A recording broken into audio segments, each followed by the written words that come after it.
Can I count as a newbie if I've been doing this? I'm going to count it. I'm counting it.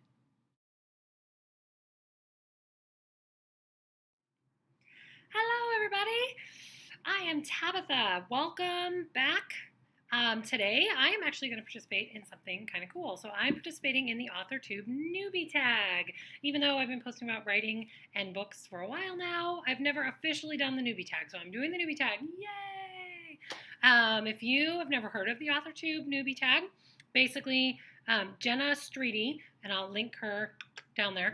Jenna Streety posted a list of questions for authors to introduce themselves to AuthorTube. Recently, I think I watched it yesterday, Jenna said she was going to come up with a second round, but I've never even done the first round. So I'm going to do the first round of the AuthorTube Newbie Tag, and then maybe someday I'll do a second. Okay, here we go. Question number 1. How did you find out about AuthorTube? That would be a success story of the YouTube recommended channels, I think. I suddenly found a bunch of AuthorTube authors to follow. YouTube recommended them and I followed them, but actually found out about the AuthorTube Newbie Tag. Kate Cavanaugh, I'm pretty sure, is the first place I saw that, so thanks, Kate. I'll tag her down there too. Number 2. What genres do you write in? I write fantasy mostly. I do dabble in science fiction. In fact, my first science fiction book comes out today. Isn't that a funny coincidence? It's today. But these are all young adults, so I have a pretty consistent age category, even though I change genres. Yeah. Number 3. What is your preferred writing tense, point of view, and category of story? Ooh, there's a lot to this question. Okay, let's see. My preferred tense is present tense. I tend to include a lot of mysteries and surprises and suspense and secret unraveling, and in my opinion, that's a little better in present tense. Also, not all of my characters make it through all of the books, and so again, I think that's more powerful in present tense because it leaves you wondering. If it's past tense, you know that they obviously survived through the story. Point of view, I tend to use both third and first. I did a challenge once following my point of view video where I did a blog post in second person, but otherwise I honestly don't really use that. I don't really have a preference on first or third. It depends on the situation and the story and what I'm doing. All right, number 4. Are you a plotter, pantser, or plantser? I don't think I've ever heard plantser before. Actually, that's pretty funny. I'm a plotter. I did have a weird experience working on my current work in progress, my magical YA, if you follow me on Twitter, that's what I call it. The Academy, if you follow me on Chapter Buzz, that's what it was called there. I had a weird experience with this story where I wasn't able to outline. I persevered, and I wasn't letting it go, and then I was finally able to outline. But I do say in my outline video that a true plotter like me, we pants our outlines. So really, we're all more alike than we pretend to be, I think. Number 5. Are you self-published, published, or yet to be published? Self-published. Published. A little bit of everything. Yes. So self-published, published with a small press, self-published, published with a small press. So a little bit of both. Number 6. What publishing company, literary agent, and or printing company are you represented by or using? I'm not going to read the second half because it says if you're not published, and I am. Breaking Iselda. This one was published with Lulu, who's a small company. Amazon KDP is what I used for Redeeming Jordan and 30 Days Without Wings. And then Phoenix Manifest Publishing is bringing you Projection, or brought you Projection today. So you can grab this one today. Number 7. What AuthorTube related videos can we expect to find on your channel? I give a lot of advice on topics people are always asking about in the writing community on Twitter. So hashtag writing community on Twitter.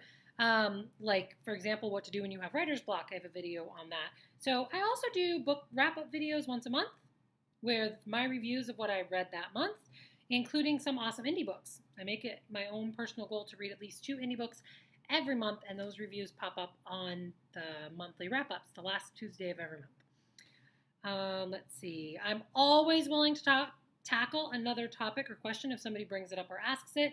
Like I said, I draw a lot of my inspiration from the writing community, so tag me on Twitter if you have a question, and maybe I'll answer it in a video if I'm capable of answering it. Number 8. When did you start writing? I can't remember ever not writing, actually. I know that I was writing short stories as early as 3rd grade. I've always written scenes or poems down in notebooks. I have notebooks full of randomness. I started seriously focusing on writing a full story maybe about 7 years ago, maybe. I started my writing blog, TabithaShipleyBooks.com, about 4 years ago, I think. Yeah, so a long time. Number 9. What was the first story you ever wrote? Okay, here's a few first I can remember because I'm not going to be able to remember them all. The first that won an award was a short story in 5th grade that I think was called The Principal's Secret, about the principal who was caught committing a crime by a group of kids. I do not have a copy of that anywhere. I don't know where it is. First thing that I ever got published was a little poetry book published in 2005 called Modern Classics, and it is now out of print. So if you are one of the very, very few people who has a copy, it's like a collector's edition because it's out of print. The first that I remember ever outlining, like all the way through, was tentatively titled The Drifter. It was saved on one of those little hard floppy disks, you know, the hard disks, at one point, and I have absolutely no idea where it is now, and I'm pretty sure I never went past outlining it. The first that I finished all the way through, after deciding that I was going to write a story, was called Sakura. That book has never seen the light of day. It is saved somewhere. I have it. It's saved somewhere. I'm not sure if it ever will. The first that I finished and published was obviously Breaking Isolde.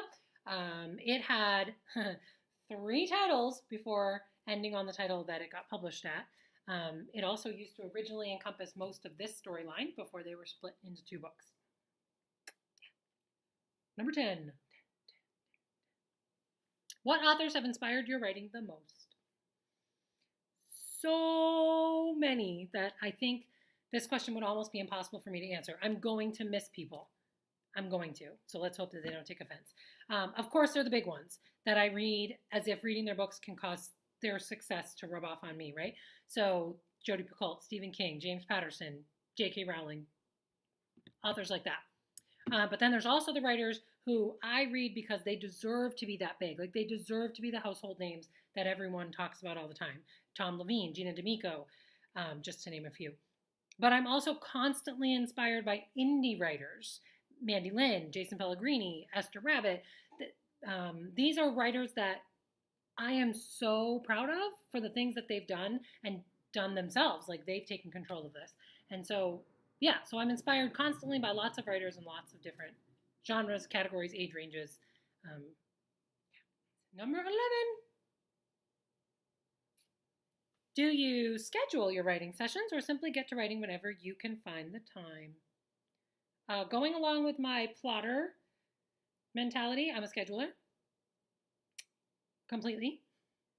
I have been known to squeeze in an extra session if I feel super inspired or if I just have extra time or something. I have kids, so sometimes you have to throw in an extra one because the kids are cooperating and you have time. Number 12. Do you type on a computer, typewriter, write everything out by hand, or use a blend of those? And where do you write in general? Usually I type on a computer. This one I'm filming this on, actually. At my writing desk at home.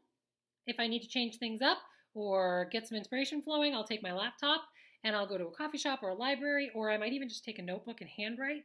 I handwrite at a park sometimes. I do have to be careful with that handwriting at a park thing, though, because I live in Arizona, in the valley, and 100-degree summers don't always equal nice, long, outdoor, happy writing sessions. But most often on a computer at my writing desk at home. Number 13. What are you most looking forward to now that you're a part of AuthorTube? I'm looking forward to YouTube continuing to suggest and recommend awesome people as part of the community that I can follow so that my YouTube feed is totally full of people who are inspirational and who are writing. I'm also looking forward to connecting with all of you and getting inspired by your videos and helping you and answering questions if I can and if there's something you need. Okay, that is it for me and my official introduction to AuthorTube. Should be a drum roll. Yay! Hit subscribe so you know when I'm back. Keep plotting the path to your dreams, and I will see you next time. Bye!